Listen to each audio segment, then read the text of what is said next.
ओम शांति। 29 अगस्त 2022 बाबा के आज के महावाक्य हैं। बाबा समझाते, मीठे बच्चे, तुम्हें अपनी दैवी मीठी चलन से बाप का शो करना है। सबको बाप का परिचय दे वर्षे का अधिकारी बनाना है। हमें हमारी चलन से बाबा को प्रत्यक्ष करना है। चलन अर्थात हमारे कर्म से, हमारे व्यवहार से, संबंध संपर्क में हम कैसे संबंध निभाते हैं, उसके द्वारा बाबा को प्रत्यक्ष करते हुए सभी आत्माओं को बाबा का परिचय दे बाबा से वर्षे का अधिकार प्राप्त कराना है। प्रश्न है, जो बच्चे देही अभिमानी हैं उनकी निशानियाँ क्या होंगी? बाबा समझाते, वे बहुत बहुत मीठे लवली होंगे। वे श्रीमत पर एक्यूरेट चलेंगे। वे कभी किसी काम के लिए बहाना नहीं बनाएंगे। सदा हाँ जी करेंगे, कभी ना नहीं करेंगे। जबकि देह अभिमानी समझते ये काम करने से मेरी इज्जत चली जाएगी। देही अभिमानी सदा बाप के फरमान पर चलेंगे, बाप का पूरा रिगार्ड रखेंगे। कभी क्रोध में आकर बाप की अवज्ञा नहीं करेंगे। उनका अपनी देह से लगाव नहीं होगा।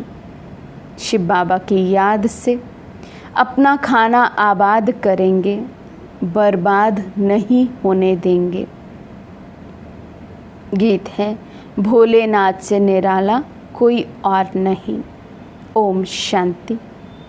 इतनी सारी बड़ी दुनिया है, इसमें भारत खास और यूरोप आम कहें, क्योंकि भारत तो प्राचीन ही है।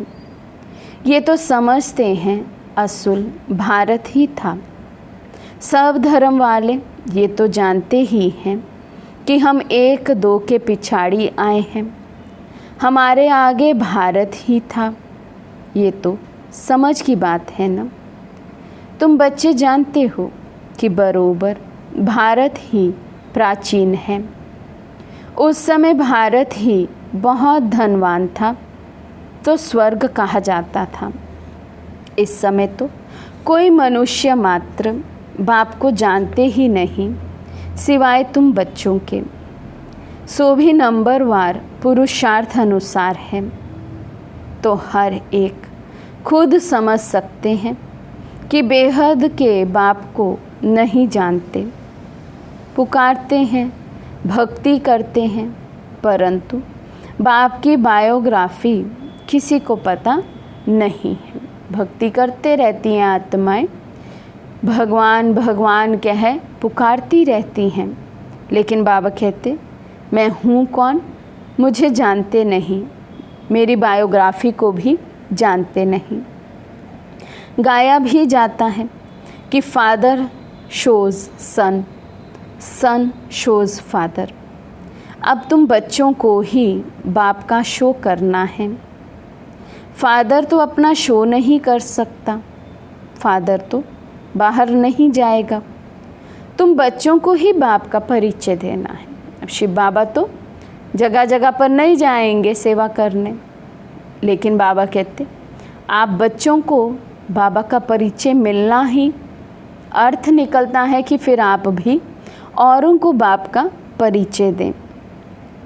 ये भी समझते हैं कि बेहद का बाप स्वर्ग का रचयिता है।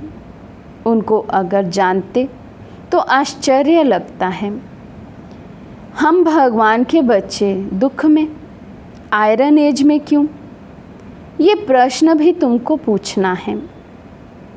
पहला प्रश्न पूछना है, तुम्हारा परम पिता परमात्मा से क्या संबंध है? पूछने वाले को तो ज़रूर मालूम है, और कोई भी पूछता नहीं, क्योंकि मालूम नहीं है। बाबा कहते प्रश्न भी कौन पूछ सकता है? जिसे स्वयं पता हो। हम बच्चों को पता है कि भगवान से क्या संबंध है, इसलिए बाबा कहते हैं आप जाकर औरों को ऐसा पूछेंगे तो फिर बाबा का परिचय देने का एक बहाना मिलता है। तुम कोई से भी पूछ सकते हो, ये तो कॉमन रीति से सब कह देते हैं, ईश्वर सर्वव्यापी है, परंतु सर्वव्यापी का तो कोई अर्थ ही नहीं। दुख हरता सुख करता कहते ना, दुख मिटाने वाला सुख देने वाला तो एक चाहिए ना। तुम थोड़ा भी टच करेंगे अर्थात समझाएंगे तो समझेंगे बरोबर।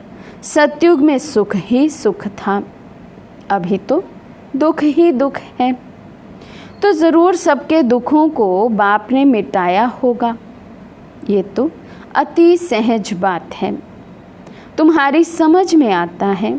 हम पारलौकिक माता पिता के बने हैं, ये ज्ञान की बातें अभी यहाँ चलती हैं, सतयुग में नहीं चलती। वहाँ तो ना ज्ञान है ना अज्ञान है, ज्ञान देने वाला वहाँ कोई है नहीं।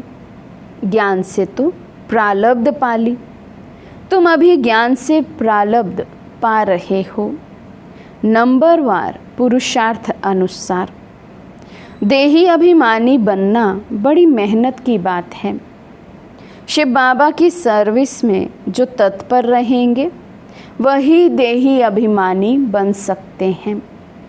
देह अभिमान आ जाने से फिर उनसे वे खुशबू निकल जाती है, उनकी चलन से ही सारा मालूम पड़ जाता है कि ये देह अभिमानी हैं।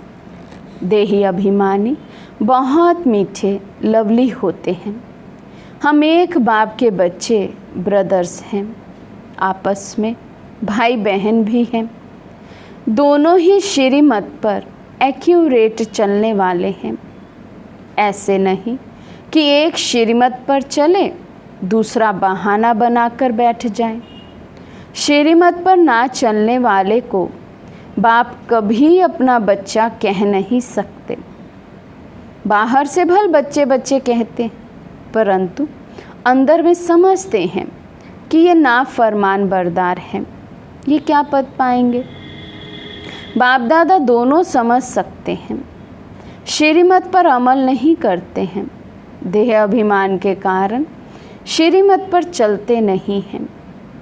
देही अभिमानी बड़े मीठे होंगे।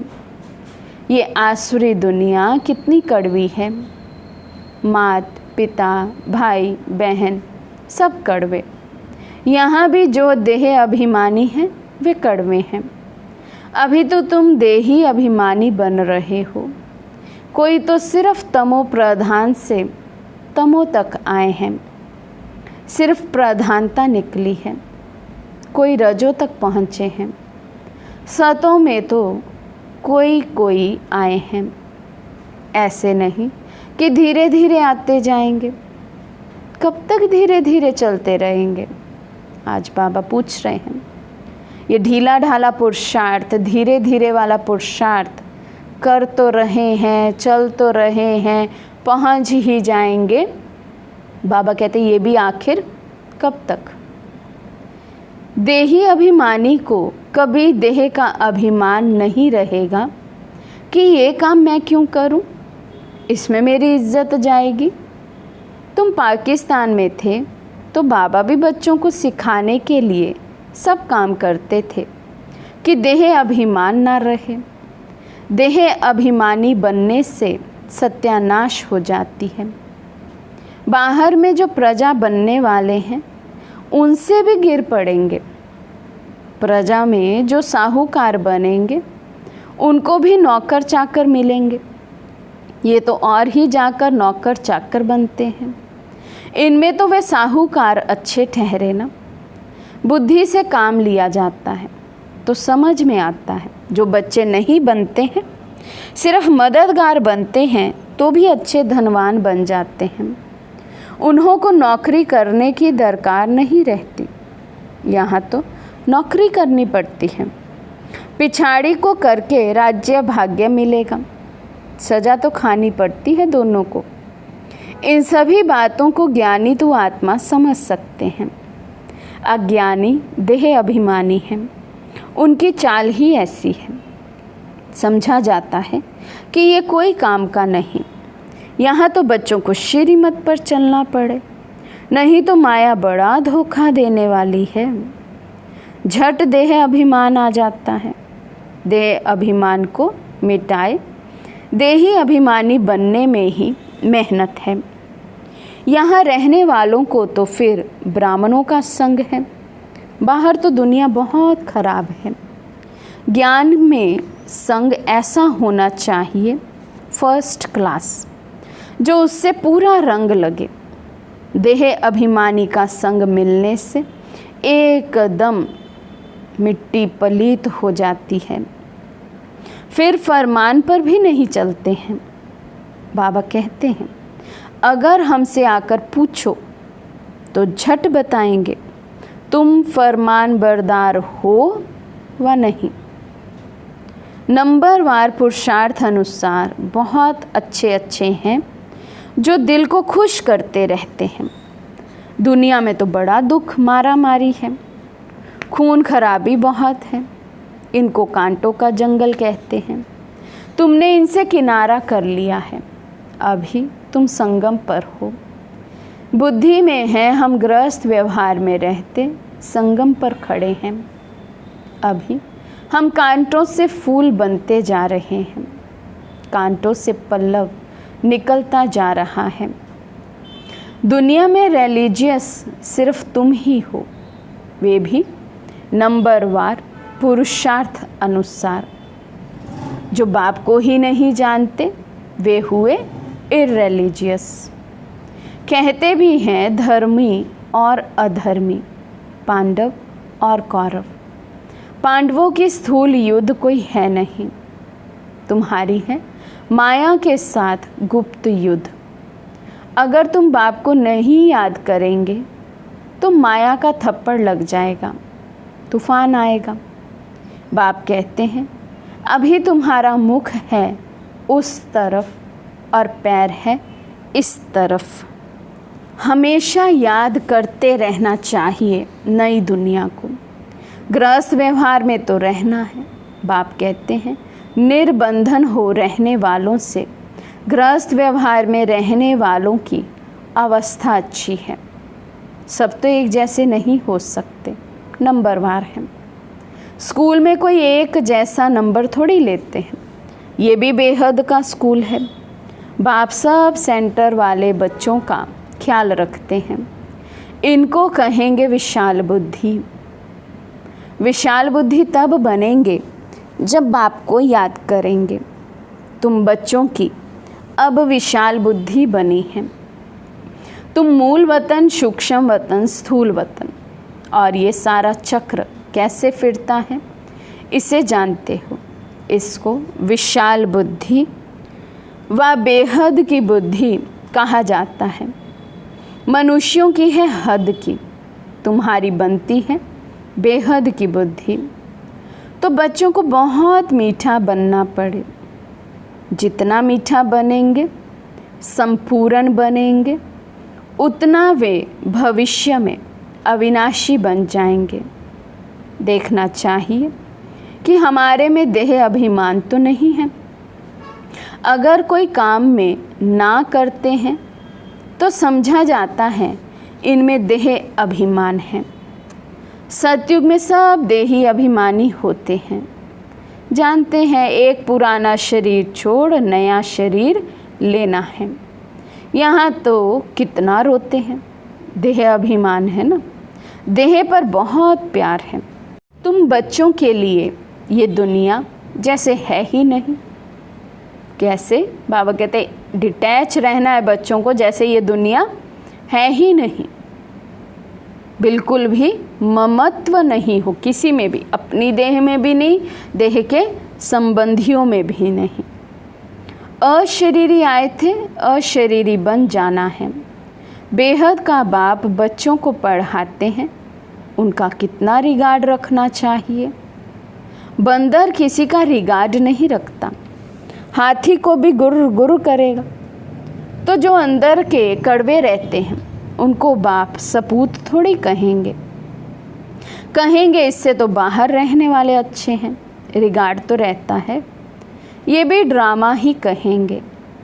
आज अच्छा चल रहा है, कल माया का तूफान लग जाता है। समझते नहीं कि हम कोई तूफान में हैं। बड़े बड़े को भी तूफान तो लगते हैं ना, फिर भी ड्रामा कहा जाता है। हम शिव बाबा से वर्षा लेते हैं, ये भूलने से खाना बर्बाद हो जाएगा। खाना आबाद होगा शिव बाबा के भंडारे से। इनको भूला तो झोली खाली हो जाएगी। प्रजा में भी साधारण पद पाएंगे, सजा तो बहुत खाएंगे।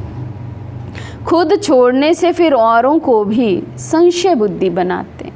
बाबा कहते कोई बहुत अच्छे से चलते हैं ज्ञान मार्ग में और फिर एक धक से बाबा को छोड़ कर चले जाते दुनिया में वापस, तो और भी उनको देखकर संशय बुद्धि हो जाते हैं। बाबा कहते फिर उसका भी बोझ चढ़ता है, सजा तो मिलेगी। बाबा को तो तरस पड़ता है, परंतु माया का वार सहन नहीं कर सकते हैं। उस्ताद सिखलाते तो बहुत हैं, अचल अडोल रहना है। नहीं रहते हैं तो बाबा समझते हैं। अर्जुन सिल्वर एज तक भी नहीं पहुँचे हैं। वंडर लगता है। ज्ञान पूरा ना होने कारण, शिव बाबा से योग ना होने कारण गिर पड़ते हैं। तूफान तो क्या क्या लगते हैं, चढ़ना और गिरना, ये तो होता ही है। गिर गया तो फिर उठ खड़ा होना चाहिए ना। हमारा काम शिव बाबा से है, कुछ भी है हमको वर्षा शिव बाबा से लेना है। मम्मा बाबा भी उनसे ही लेते हैं, उनको ही याद करते हैं, उनकी मुरली सुननी है, नहीं तो कहाँ जाएंगे। हट्टी तो एक ही है ना, यहाँ आए बिगर मुक्ति जीवन मुक्ति मिल ना सके। बाप के सामने तो आना है ना। हाँ, कोई बांधेली है, बाबा की याद में मर पड़ती है तो वे भी अच्छा पद पा लेती है। यहाँ जो देह अभिमान में आकर अवज्ञा कर लेते हैं, उससे उसका पद अच्छा, क्योंकि बाबा की याद में मरी ना। भल बाबा कहते बांधेली है, कभी बाबा को मिली भी नहीं होगी साकार में, लेकिन फिर भी उसका पद उनसे अच्छा हो जाएगा जो मिले हैं, अपने को निश्चय बुद्धि कहते हैं, लेकिन उतना पुरुषार्थ नहीं करते हैं। तो बाबा कहते कम से कम देह भी त्यागा तो बाबा की याद में तो त्यागा। अच्छा सौभाग्य है ना। इस ज्ञान मार्ग में कोई और तकलीफ नहीं है, बड़ा सहज है। यहाँ देही अभिमानी बहुत बनना है, बहुत देह अभिमान में रहते हैं। बाबा तो और कुछ कहते नहीं, सिर्फ दिल से अंदर तरस पड़ता है। शिव बाबा के भंडारे से शरीर निर्वाह करते हैं, यज्ञ की संभाल कुछ नहीं करते हैं, तो पद क्या पाएंगे। इस यज्ञ की तो बहुत संभाल करनी है। जहाँ भी सेंटर्स स्थापन होते हैं वे शिव बाबा का ही यज्ञ है। इस यज्ञ रचने के लिए सिर्फ 3 पैर पृथ्वी चाहिए बस। कोई बूढ़े हैं, खुद समझा नहीं सकते हैं। अच्छा, फिर कोई बहनें व भाई को बुलाओ, एक छोटा कमरा बना दो और बोर्ड लगा दो। बड़ा पुण्य का काम है। अभी कलयुग है, विनाश सामने खड़ा है। बाप से ज़रूर स्वर्ग का वर्षा लेना है। स्वर्ग का वर्षा मिलता ही है संगम पर, जबकि पुरानी दुनिया ख़त्म होती है, नई दुनिया स्थापन होती है। संगम पर वर्षा मिलता है जो फिर भविष्य के लिए अविनाशी हो जाता है। तुम बहुत समझा सकते हो, सिर्फ 3 पैर पृथ्वी चाहिए बस। 1-2 को उठाया तो भी अहो सौभाग्य। तुम एक ही मंत्र देते हो, मन मना भव। सिर्फ कहते हो बाप को याद करो तो अंतमति सो गति हो जाएगी। बाप स्वर्ग का खजाना देते हैं, सुना बस बुद्धि में बैठा। स्वर्ग में आने लायक बन गया। जगह देने वाले को हक मिल जाता है। बाबा इतना सहज करके बताते हैं। कोई को सुख धाम का रास्ता बताओ। प्रजा बनी वे भी अच्छा, नंबरवार बनते जाएंगे। 3 पैर पृथ्वी का मशहूर है, इससे तुम विश्व के मालिक बनते हो। प्रजा भी कहेगी ना, हम विश्व के मालिक हैं। ये मकान भी 3 पैर पृथ्वी है ना। शुरू भी 3 पैर पृथ्वी से हुआ। एक कोठी थी, फिर धीरे धीरे बड़ा बनता गया। ऐसे बहुत आएंगे जिनको बाबा कहेंगे तुम ऐसे पैसे क्या करेंगे। तुमको बहुत अच्छी राय देते हैं कि 3 पैर पृथ्वी की ले लो, 10-15 हॉस्पिटल कॉलेज खोलो, अपने गांव में मकान किराए पर ले लो। ये तो सब खत्म हो ही जाएगा। इससे तो इस खर्चे में 10-15 सेंटर खोलो तो बहुतों का कल्याण हो जाएगा। तुम बहुत धनवान हो जाएंगे। तुम छोटी सी जगह में ये कॉलेज खोल सकते हो। तुमको सिर्फ रास्ता बताना है, अंधों की लाठी बनना है, जगाना पड़ता है। बाप और वर्षे को याद करो तो बस तुम्हारा बेड़ा पार है। और कोई खर्चे आदि की बात ही नहीं। बेहद के बाप से बेहद का वर्षा लेंगे। समझाना बड़ा सहज है। अच्छा, मीठे मीठे सिके लदे बच्चों प्रति माता पिता बाप दादा का याद प्यार और गुड मॉर्निंग। रूहानी बाप की रूहानी बच्चों को नमस्ते। हम रूहानी बच्चों की रूहानी बाप दादा को दिल व जान सिक व प्रेम से नमस्ते नमस्ते नमस्ते जी। धारणा के लिए मुख्य सार।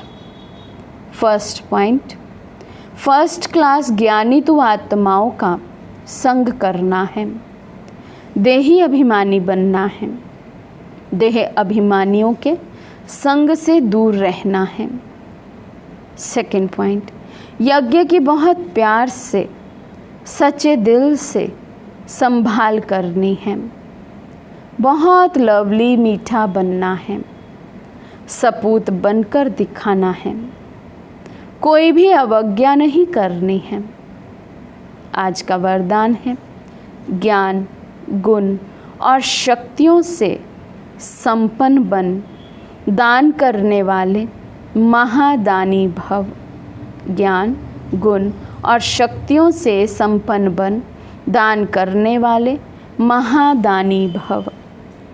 सारे दिन में जो भी आत्मा संबंध संपर्क में आए उसे महादानी बन कोई ना कोई शक्ति का, ज्ञान का, गुणों का दान दो। दान शब्द का रूहानी अर्थ है सहयोग देना। आपके पास ज्ञान का खजाना भी है तो शक्तियों और गुणों का खजाना भी है। तीनों में संपन्न बनो, एक में नहीं। कैसी भी आत्मा हो, गाली देने वाली, निंदा करने वाली भी हो, उसे भी अपनी वृत्ति व स्थिति द्वारा गुण दान दो। स्लोगन है, जो एक बाप से प्रभावित है उन पर किसी आत्मा का प्रभाव पड़ नहीं सकता। जो एक बाप से प्रभावित हैं उन पर किसी आत्मा का प्रभाव पड़ नहीं सकता। अच्छा, ओम शांति।